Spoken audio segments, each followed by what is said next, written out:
Assalamualaikum warahmatullahi wabarakatuh. Perkenalkan, nama saya Dika Hafid Hizbullah. Saya dari program Teknik Informatika dengan NIM 2310114064. Saya sedikit menjelaskan tentang pemrograman yang telah kami sampaikan kepada kami, yaitu tentang C++. C++ di sini ada beberapa termasuk program. Salah satunya adalah percabangan, perulangan, array, dan function. Untuk percabangan di sini digunakan untuk menentukan jalannya program berdasarkan kondisi tertentu. Kemudian percabangan di sini terbagi menjadi 4. Ada if else, dan if else if, dan juga switch case. Berikut praktek dari salah satu dari percabangan. Yang saya gunakan di sini adalah if. Baik, di sini akan saya coba terangkan sedikit tentang percabangan if. Di sini saya sudah memberikan beberapa inputan, yaitu tentang if. Jadi di sini saya memberikan contoh gambarannya seperti ini. Apabila nanti ketika mengetikkan angka 2, maka akan keluar cout pilihan nomor 2 dan juga variabel lebih dari 1, karena di situ 2 juga termasuk dalam variabel lebih dari 1. Tapi kalau yang saya masukkan itu selain 2 atau mungkin lebih dari 1, 2, 3, 4 ke atas, maka yang muncul hanyalah variabel lebih dari 1. Tapi kalau yang saya ketikkan selain 2 dan lebih dari 1 artinya angka 1 saja, nanti akan muncul finish. Oke, baik, kita coba eksekusikan.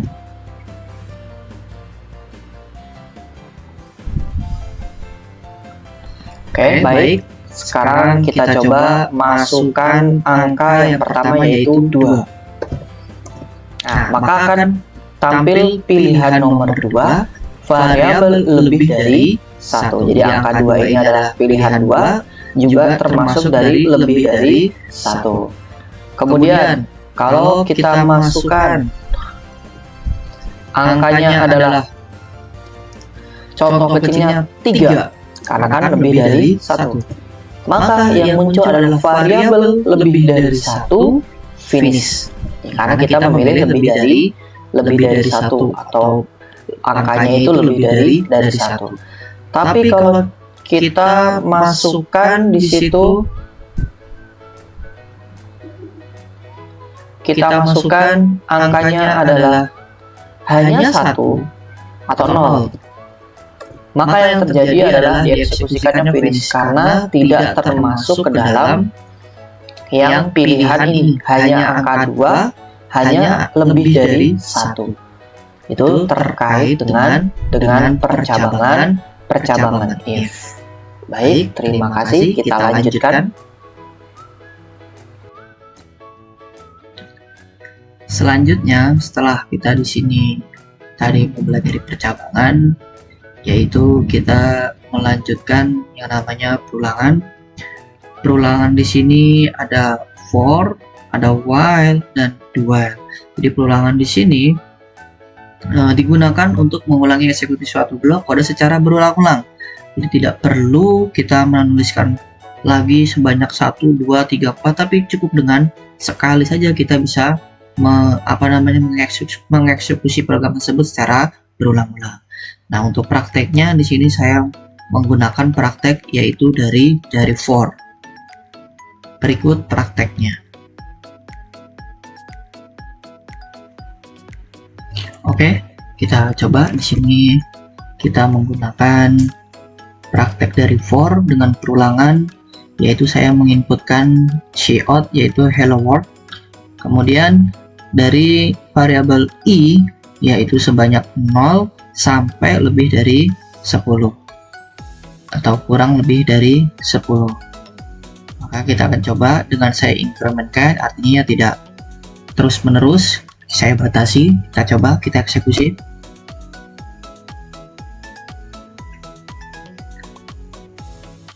Ya, situ sudah ada hello world sebanyak 1, 2, 3, 4, 5, 6, 7, 8, 9, 10.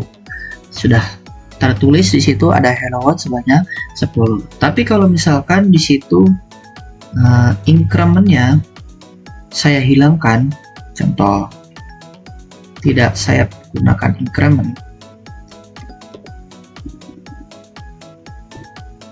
hanya begitu saja, maka yang terjadi adalah seperti ini, berulang terus karena saya tidak incrementkan, tidak batasi, maka akan terus hello world sampai tidak ada batasannya.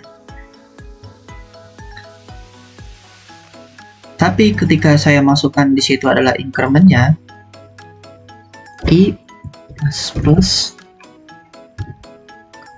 maka akan tereksekusi seperti ini, yaitu hanya dari 1 sampai dengan 10. Oke, itu termasuk dari prakteknya for. Kita lanjut. Selanjutnya di sini untuk array tadi ada 3, yaitu 1 dimensi, 2 dimensi, dan juga multidimensi. Nah, untuk array 1 dimensi di sini yaitu adalah array yang hanya memiliki 1 dimensi dan dapat dideklarasikan nanti ketika kita praktekkan. Nah, ini mempunyai indeks tunggal saja, ya antara 0, dimulai dari 0. Itu untuk array 1 dimensi. Untuk array 2 dimensi, ya array yang mana dia menggunakan 2 indeks.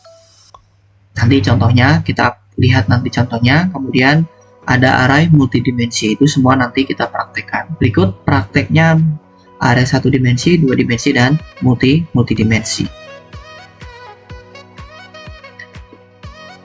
Berikut dari kita praktekkan, ini saya sudah ketikkan beberapa sintaknya untuk array 1 dimensi.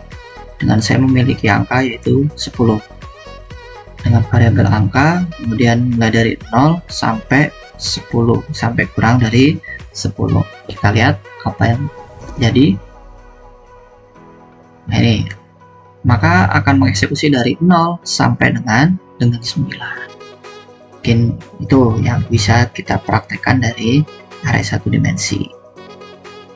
Baik, kita lanjutkan mulai dari 2 dimensi. Tadi 1 dimensi sudah, kita coba lanjut dari array 2 dimensi. Ini eksekusinya, maka yang terjadi seperti ini. Ini termasuk array 2 dimensi. Ini adalah array 2 dimensi. Oke. Selanjutnya, baik, untuk selanjutnya di sini ada array multidimensi. Saya sudah menuliskan beberapa kodenya, sintaknya. Baik, kita coba eksekusikan. Ini termasuk dari array multidimensi dengan 2 baris, 3 kolom, dan 4 tingkat. Oke. Baik, selanjutnya setelah kita ke array, yaitu kita belajar yang namanya function. Function di sini yaitu adalah digunakan untuk mengorganisasi kode program menjadi bagian-bagian yang lebih kecil, jadi metode ke bagian yang menjadi subprogram ya, agar lebih mudah dibacanya. Oke, nah, berikut praktek dari yang termasuk yaitu function atau metode subprogram. Baik, kita coba praktekkan dengan function void. Jadi untuk function void ini adalah fungsi yang tidak mengembalikan nilai. Fungsi void biasanya digunakan untuk melakukan aksi tertentu, seperti menampilkan output, memasukkan input, atau mengubah nilai variabel. Ini berikut, coba kita eksekusikan. Ini sudah saya ketikkan kodenya. Nih, jadi fungsi void adalah ketika saya menghasilkan hello, spasi, tinggal menambahkan kata word. Itu termasuk, jadi tidak mengembalikan nilainya. Itu tadi termasuk fungsi void. Baik, terima kasih. Mungkin itu sedikit video yang bisa saya sampaikan. Ada salahnya saya mohon maaf yang sebesar-besarnya. Jadi dari video yang tadi saya sudah terangkan, dengan memahami konsep-konsep ini, memahami tentang perulangan, percabangan, dan array atau function, kita bisa menuliskan program C++ ini dengan baik dan benar, dan juga bisa menjadikan kita lebih belajar lagi dan lebih efisien dalam penggunaan program. Mungkin itu yang bisa saya sampaikan. Mungkin dalam pembuatan video ini saya ada kurangnya, saya mohon maaf yang sebesar-besarnya. Assalamualaikum warahmatullahi wabarakatuh.